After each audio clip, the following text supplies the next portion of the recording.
Hello students, today will we discuss about theory of drama। आज हम theory of drama के बारे में पढ़ेंगे, ठीक है। पहले हम पढ़ेंगे ड्रामा क्या होता है। Drama is a specific mode of fiction but it is different from novel। While a novel is only read and enjoyed, a drama is represented in a performance and it was being staged। The term drama is derived from Greek and opa, it means actions। This Greek word is taken from opa or draw, which means to do or to act। Hence a drama is a mode of fiction which is acted in the theatre by actors in a stage before an audience। Drama was originated in Greek and actors who performed it were masked। They were of two types which marked the traditional generic division, tragedy and comedy। Okay, देखिए जो है नाटक कथा साहित्य का एक तरीका होता है। ये उपन्यास से भिन्न होता है, नॉवेल से भिन्न होता है। नॉवेल को हम क्या करते हैं, सिर्फ पढ़ते हैं और उसका आनंद ले सकते हैं, लेकिन नाटक को हम स्टेज पर परफॉर्म करते हैं। ओके, ये शब्द ड्रामा ग्रीक शब्द ओपस से लिया गया है जिसका अर्थ है एक्शन यानी करना।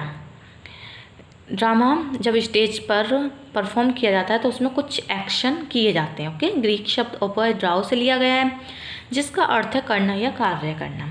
अतः नाटक कथा साहित्य का एक ऐसा तरीका है जिसके कलाकारों द्वारा श्रोताओं के समक्ष थिएटर में मंच पर दिखाया जाता है।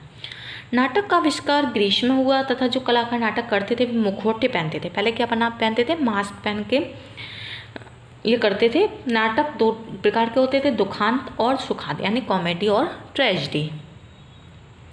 ओके, फिर है हमारा English drama. The drama in England began in church. In the beginning, drama in England was religious. It was the liturgical play. These dramas were enacted by clergymen in church on the festival of Easter, on Christmas, and the stories of these plays were based on life of Jesus Christ and the Bible. The mystery and miracle plays mark on advancement in the development of the medieval religious drama. Okay. Mystery plays deal with the biblical themes. The miracle play were based on the lives of saints. Every week town in England had its own cycle of plays for its own guild to act on stage. There were 4 cycles: Chester, York, Townley। Okay, देखिए जो है हमारा English drama.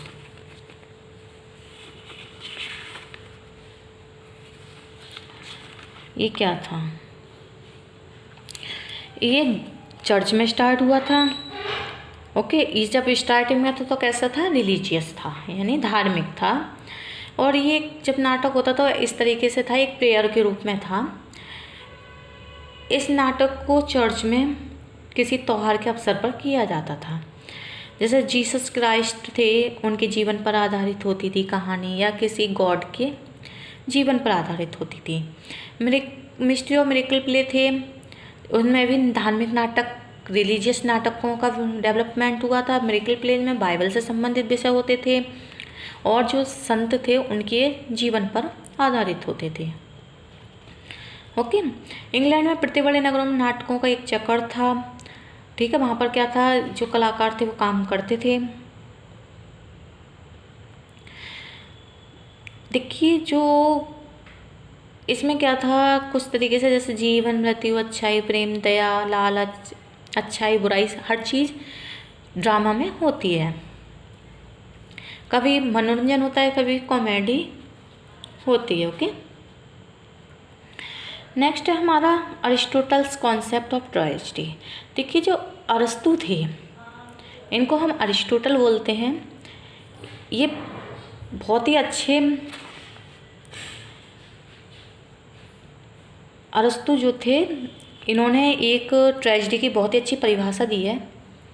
Okay, Tragedy is an imitation of an action that is serious, complete, and of certain magnitude in language, embellished with each kind of artistic ornament, the several kinds being found in separate parts of the play, in the form of actions, not of narrative, through pity and fear, affecting the proper purgation of these emotions.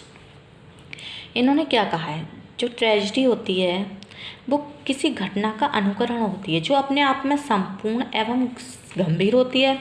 इसका क्या है, एक आकार होता है। इसके विभिन्न भाग विभिन्न प्रकार को अलंकृत भाषा से सुसज्जित होते हैं। दया और भय की भावना को उत्पन्न करता है। ओके, और फिर इसका शुद्धिकरण भी करता है। अब इनके हम कुछ पार्ट्स हैं जिस पर हम नजर डाल लेते हैं थोड़ा सा। ठीक है, इसमें ट्रेजिडी जब हम लिखते हैं तो उसमें क्या क्या चीज़ें होती हैं। Imitation, okay,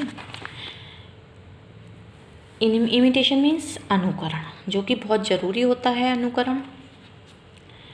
first Plato use the term mimics for imitation.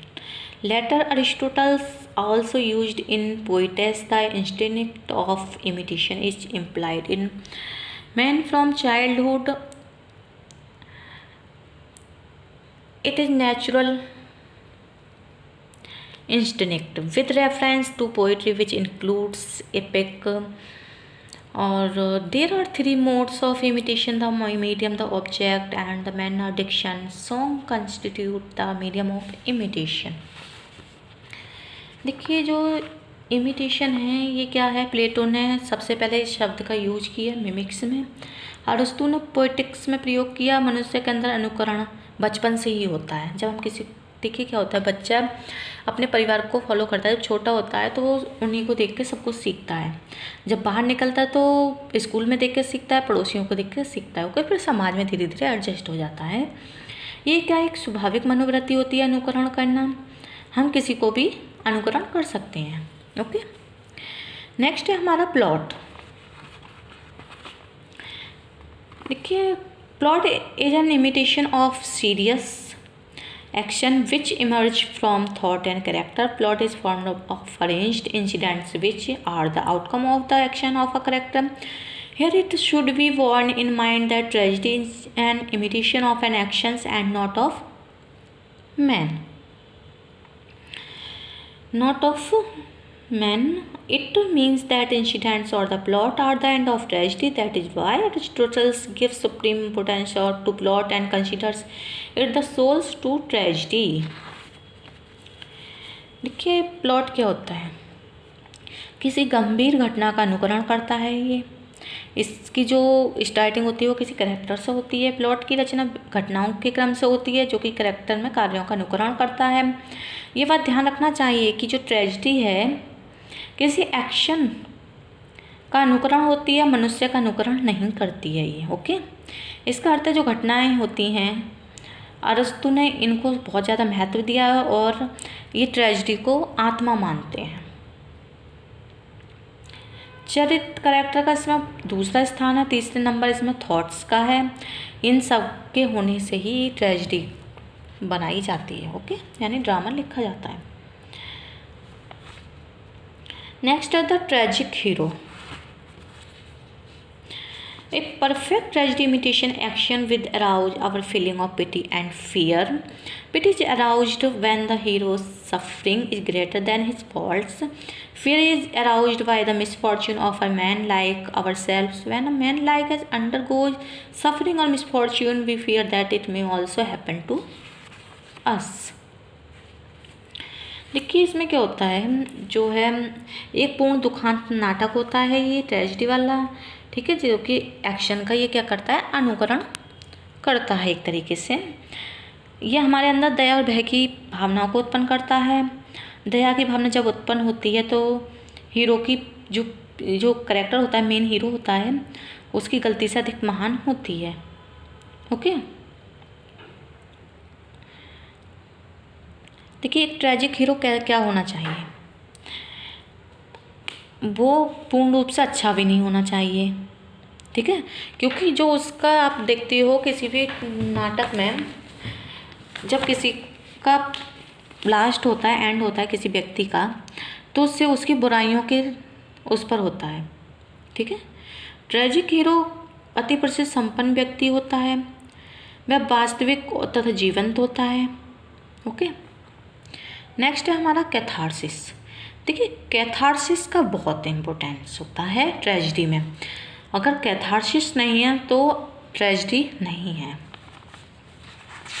Okay, तो हम पढ़ लेते हैं कैथारसिस क्या है। Aristotle's theory of catharsis occupies an important place in the field of literary criticism, as it has been said in the definitions through pity and fear affecting in the proper purification of these emotions। देखिए, साहित्यिक आलोचना के क्षेत्र में ये tragedy जो है किसी ऐसी घटना का अनुकरण करती है जिसमें स्टार्टिंग, मध्य और जो एंडिंग होती है, इसका अर्थ होता है इसकी लंबाई इतनी होनी चाहिए जो यादों में रखी जा सके, यानी लोग इसको लंबे समय तक इसको याद कर सकें। इसमें क्या है, दया और भय के माध्यम से जो इन भावनाओं को अनावश्यक तत्वों या मात्रा का शुद्धिकरण करती है। ओके, इसमें क्या है, ये जो श्रोता होते हैं, सुनने वाले, देखने वाले नाटक, इन पर एक अच्छा प्रभाव छोड़ती है और ट्रेजिडी एक तरीके से उपयुक्त आनंद भी प्रदान करती है। ओके, इसके जो हैं हम एलिमेंट्स और टाइप्स को डिटेल्स में पढ़ेंगे कि ट्रेजिडी के क्या क्या टाइप्स होते हैं। ओके, इसको बड़ा ही डिटेल से हम पढ़ेंगे। पहले हमने पढ़ा थ्योरी ऑफ ड्रामा, फिर इंग्लिश ड्रामा क्या है, फिर अरिस्टोटल की कॉन्सेप्ट ऑफ ट्रेजिडी, फिर इमिटेशन प्लॉट, ट्रेजिक हीरो और कैथारसिस।